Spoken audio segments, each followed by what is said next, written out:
Hello everybody and welcome back to Pinktober Day 27. Today's prompt is camping with your friends OCs. And we decided to draw Rachel and I's OCs, Ray Splash and Lilypad, sitting around the campfire with Flame the Fox from The Unknown Flame. And he is revealing to them the secrets of how the Unknown Flame would have ended. So that is what we're going to be discussing today.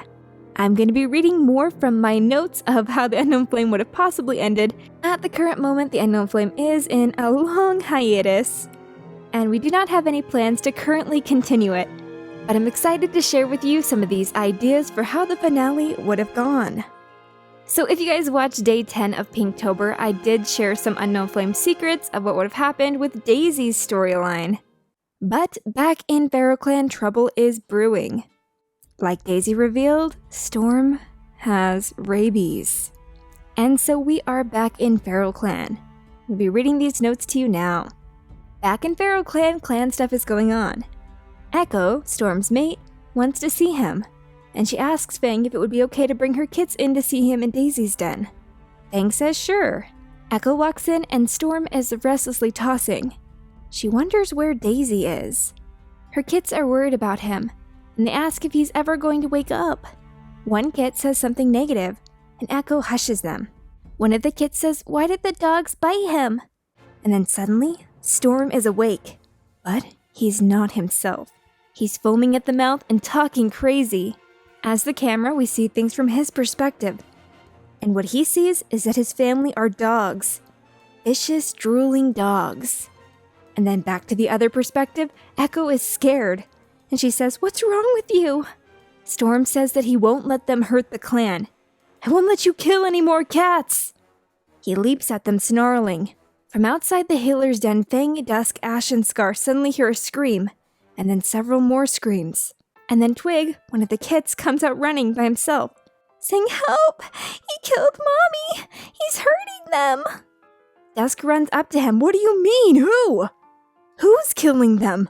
Storm stumbles out of the healer's den, and Twig screams and runs off crying. Storm is covered in blood. He glares around madly. "There's more of you, I see!" Dusk is like, "What have you done?" "Storm!" Confused, Dusk runs up to stop him. The camera then turns to Storm's perspective, in which he envisions Dusk as Wolf, and he says, "What have you done, brother? You betrayed your clanmates! You turned your back on us and let the dogs slaughter us. I see them around you." Dusk says, "I don't understand." And Storm says, "You must pay for this betrayal." He leaps at Dusk and fights him. Dusk puts up a fight, saying, "Stop! What are you doing? Storm, please! You're not in your right mind!" But Storm is too strong, and Dusk is killed and his body falls to the ground. Fang murmurs to himself, "Storm, he's not all there. I think he has rabies." Fang has Scar and Ash tackle him and hold Storm down. Fang realizes that the only way to stop Storm is to feed him deathberries. It's the only way to stop the killing. Storm is almost overpowering Ash and Scar, and Fang runs into the healer's den and sees the bodies of Echo and the three kits, and this makes him more sure of what he has to do. He goes back out to Storm, with other cats gathering around, and he tells them to stay back. He's already gone. He asks someone to shield Twig, and then he approaches Storm. He looks deeply into his eyes, trying to see if there's any former part of him remaining, but it's all beast. Storm accuses Fang of being some bad guy, maybe thinking that he's Slate. Fang says that he's sorry, and that he always thought of Storm like a brother. He says that these deathberries will end the pain. He force feeds the berries to Storm, and he dies foaming at the mouth. Fang turns away to face the clan. They are horrified. He tells the clan that Storm had lost his mind, that he had rabies and there was no saving him. He'd already killed 5 others. Everyone is really shocked and scared. Fang tells them that this was an attack from Slate, and finally tells the story of Slate. How once Slate wanted help and Fang did not give it, and now this is their punishment. Wolf must have been working with Slate for the attack on the hunting party, and this makes them think for the first time of what they're going to do now. Fang says that they're going to stand strong as a clan. We will not let this shake us. We must be on guard for more attacks. And while this is all happening back in Slate's clan, the dogs are rioting. You might remember that Slate's clan kind of works closely with the dogs, and the pack leader was named Rocco, but now a female dog is now the leader of the pack. She was Rocco's daughter, and she's done being mistreated by Slate, being treated as nothing more than a killing machine. Her dogs need more food. They're sick. Rabies are spreading like wildfire through them, and they need medicine. Slate is like, well, I fired the medicine cat. If you want death, I'll give it to you swiftly. He threatens the pups, and Gail tells her father that this is wrong. They're our allies, and we have to treat them more fairly. Slate is like, oh, my sweet daughter thinks she knows a thing about leading. But he's interested. He says, what would you do? Gail says, well, they're always hunting for us first. We should let them get the first pick. They usually only get left with bones. We have plenty to share. Slate tells her that she's too innocent, and that if things were like that, then they would all starve. I fear for the day that you rule. Slate tells the dog leader that he'll leave them more scraps, but if that's not good enough, he'd be happy to feed them a pup. Slate says that he has some new recruits coming in. Blaze says he's found us some traders in Feral Clan to join us. We'll see about that. He walks off. Gail turns to the dog leader and apologizes for her father, saying that she'll make sure to leave more prey for them, and that she's really sorry that the rabies took the female dog's father. Rocco was very brave. The new dog leader says that her father was a fool. Gail laughs. So is mine. I think we're gonna be good friends. And so that kind of sets up some stuff happening in Slate's clan. As I continue on with these notes, they start to make less and less sense as they're more fragmented out and different plans going on. But I'll keep reading to you. Next storyline that we're visiting is that of Spirit and Gold. They are just coming out of their winter cave because they were previously snowed in. Spirit has grown, and she knows a lot about herbs now. She's unsure about returning to Feral Clan now, since it's been so long. She thinks that they must have mourned her and moved on by now. Anyways, Gold needs her. He's aging and sick, and he needs more herbs. She ventures out and is spotted by a strange patrol with dogs. She runs and hides, and they leave. Back in Slate's clan, there is a sort of initiation for the cats who have betrayed Feral Clan and are trying to join Slate's clan. They have to promise to fight with him and to do this new mission, to prove their loyalty to Slate. At the same time, Slate is having issues with Spider. Spider has been doing things behind his back. Blaze, of course, is on Slate's side, and he doesn't like that Spider has become more of a second-hand man to Slate. Spider, who if you watched one of the previous episodes of The Unknown Flame, we know is not really himself right now. He's been possessed by Bloodpelt, who is orchestrating a plan to have these new cats kill Scar. Slate does not like this plan, because he doesn't have a direct issue with Scar, and he thinks it's too soon for another attack. But Spider, who is under the control of Bloodpelt, is insisting that this must happen, because he is eager for more cats that are a descendant of Feral to die, so that his strength can grow. And with Storm's attack in Feral Clan killing Dusk, that was one less descendant of Feral. So Bloodpelt is getting very close to achieving his goal. Back in Feral Clan, Fang's son, Scar, is holding a clan meeting, talking about unity, defending the camp, and that now is not the time to wallow and mourn over the lost. We were unprepared, but that will not happen again. Since Storm's death, Fang has stepped down and is taking some time in the Elder's Den to reflect and think about the next step for the clan. But for now, Scar is leading. And he says, I will lead the clan in my father's place. Cream returns and tells that Daisy has left, but that they have a new healer who knows the secrets of Slate's clan. Brooke can now talk and tell of Blaze's treachery. They say that they know that 4 apprentices are missing, as well as Sage. Nobody really knows where they could have gone, but they can't spare cats for a search party. It's better for the clan to stay united. They all know what happened the last time that the clan split up, with the hunting party. Maybe at this time there would have been an apprentice ceremony, and maybe Flame would receive his first apprentice, Twig. Remember, Storm's little kid, the only survivor? That would be cute and sad at the same time. Everyone in the clan is getting ready and preparing for a possible attack. While all of these things are happening, Wild tries to sneak off and meet up with Gale to see what's going on with her. Flame is concerned, and he follows him and says that maybe he shouldn't trust her. Wild insists that he must meet her himself. Flame follows him, and Wild introduces him to Gale. Gale tells Wild that her father is planning something big, and that she's scared of Spider. Something's wrong with him. He's taking more control of the clan, behind my father's back. But of course, Spider won't listen to her. Flame tells him what he knows about Spider not being himself, without giving away too much. Wild wants Gale to come with him to Feral Clan, but she's scared that if she did, she wouldn't be able to warn him when the attack was to happen. Gale tells Wild that she might know where his sister is, and that she heard a rumor of a white cat being seen behind their territory, but that it would be too dangerous for him to go. She'll check out the rumor if she gets the chance. At this point, we go and check out another one of our millions of characters in The Unknown Flame, and we're back with Fang again. Fang has been thinking deeply about his past mistakes with Slate, and he wants to try and resolve things, and so he plans to travel out to the outlying territory alone to find Slate and maybe reach some sort of resolution.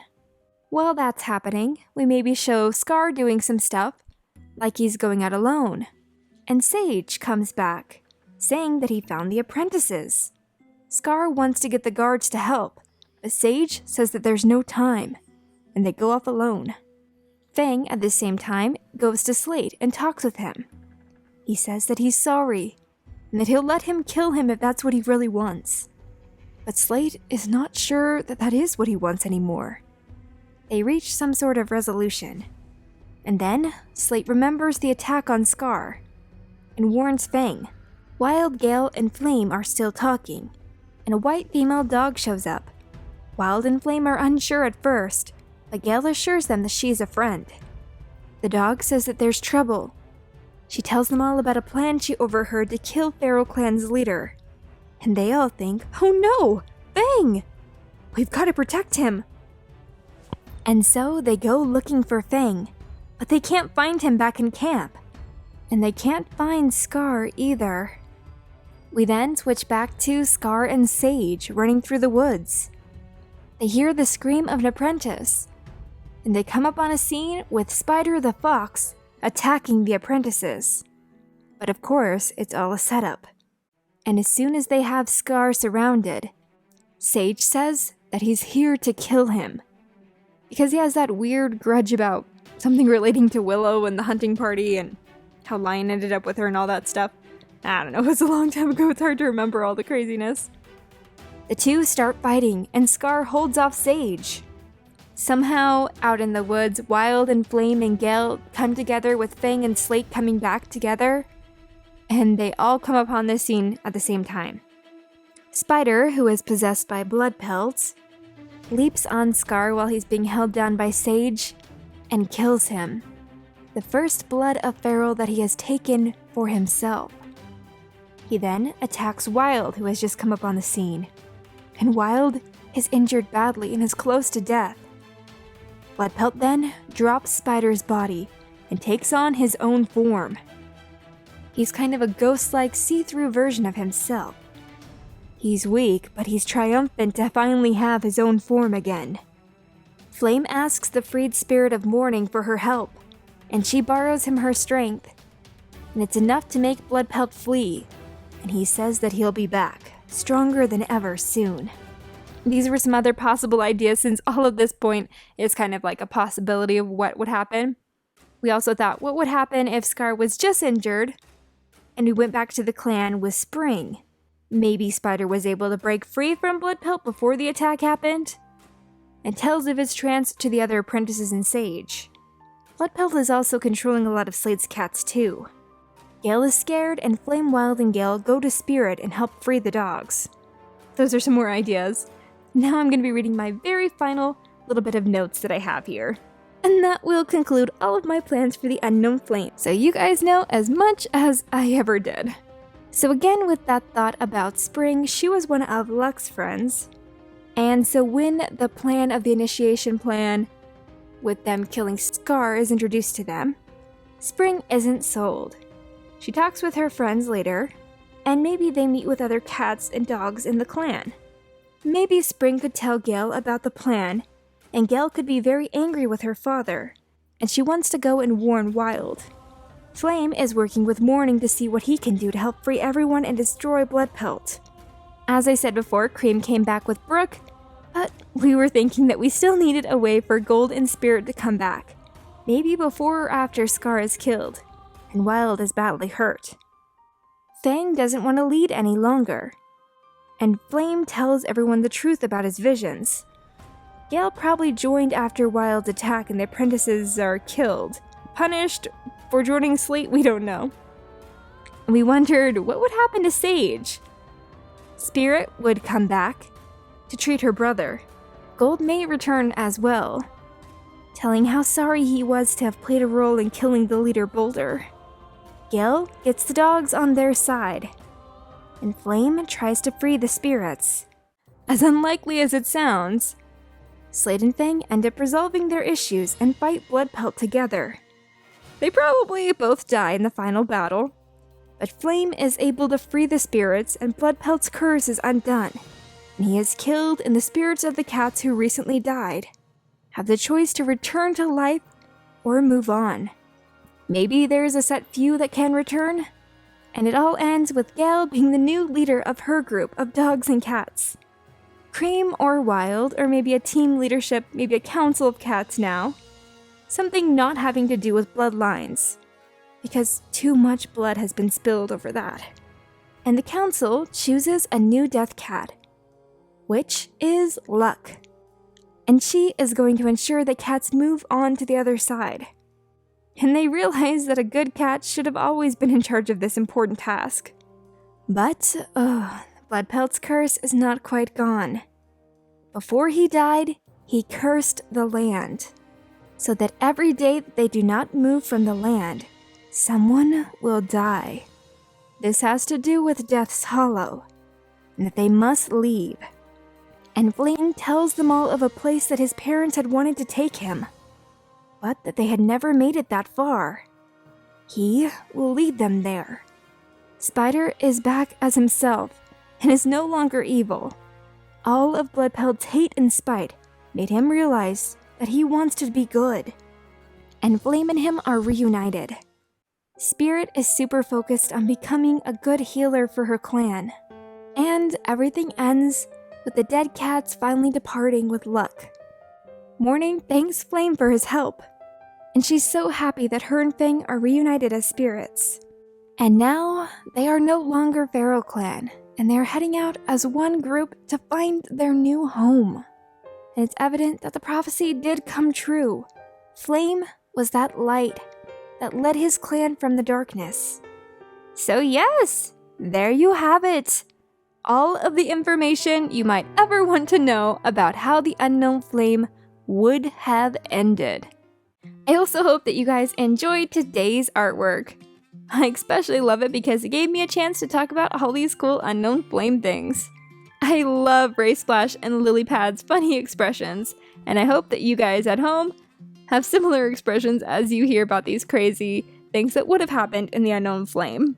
And ooh, look at scary Bloodpelt behind the tree, listening in to all of these Unknown Flame plans. So spooky. But now, as today comes to an end, let's check out 10 artworks from yesterday's prompt, which was to draw your favorite Warrior Cats character as a witch. SodaPopMinnie, AmberMoon, That One Therian Artist, Agent Bino Luninia, LunatheWolf77, Jeicie, Pepper, Polar, Mermaid Girl _07, and Lua. Tomorrow's prompt is to draw a vampire cat. Remember, if you want to take part in Pinktober over on our Amino, you need to add the hashtag Pinktober2021 to your post. And if you do that, you will receive 10 Amino coins just for participating. And if you're lucky enough to get your artwork featured on the front page, you will receive an additional 200 Amino coins as a reward. Thank you guys all so much for participating in Pinktober. There's just one thing that I ask more of you to do, is that if you're on my Amino, please comment on more Pinktober posts. There are so many incredible artworks being made every single day, and they need more love. So, take a small bit of time out of your day and go and comment on as many as you can. I'm sure the artists that are doing this challenge would really appreciate the love. Before I say goodbye for today, I just wanted to give a special thank you to all of the members of Early Clan. I am so appreciative of your guys' added support as members of our channel. Well guys, thank you so much for watching to the end of this speed paint. I hope to see you over on Amino. But otherwise, I'll see you with the next video tomorrow. Bye-bye!